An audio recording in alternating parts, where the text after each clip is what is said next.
चला, कांदा आणि लसूण यांतील एका अत्यंत रंजक विरोधाभासाचे आज आपण विश्लेषण करूया.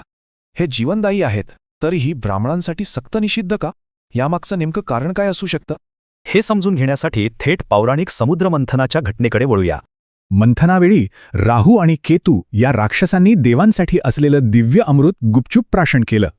पण त्यांनी ते गिळण्यापूर्वीच भगवान विष्णूंनी सुदर्शन चक्राने तात्काळ त्यांचा शिरच्छेद केला. त्यानंतर त्या राक्षसांच्या रक्ताचे थेंब अमृतामध्ये मिसळून थेट जमिनीवर सांडले. आणि इथूनच सुरू होते एक कांदा आणि लसणाच्या दुहेरी उत्पत्तीची ही रंजक कथा. अमृतामुळे त्यांना रोग बरे करण्याचे गुणधर्म मिळाले, पण राक्षसी रक्तामुळे दुर्गंधी आणि वाईट प्रवृत्ती आल्या. याचमुळे आयुर्वेदात कांदा आणि लसूण यांना तामसिक आणि राजसिक म्हणून वर्गीकृत केलं गेलंय.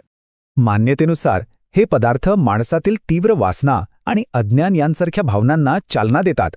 मुख्य म्हणजे ते शरीरातील रसायन बदलतात. यामुळे उत्तेजक हार्मोन्सचा प्रवाह प्रचंड वाढतो.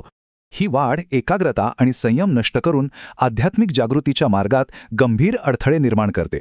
असं मानतात की यांच्या सेवनाने नकारात्मक ऊर्जा आणि अस्वस्थ विचार घरात प्रवेश करतात.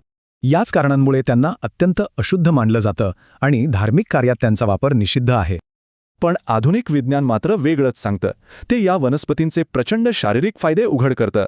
विज्ञानानुसार कांदा संप्रेरकांची पातळी संतुलित ठेवतो आणि शारीरिक क्षमता लक्षणीयरित्या वाढवतो. लसूण एक उत्तम डिटॉक्सिफायर आहे. तो रक्तातील साखर कमी करून मधुमेह नियंत्रित करायला मदत करतो.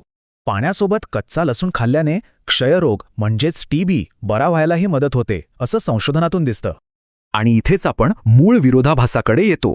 एका बाजूला मानसिक व्यत्यय तर दुसऱ्या बाजूला शारीरिक उपचार.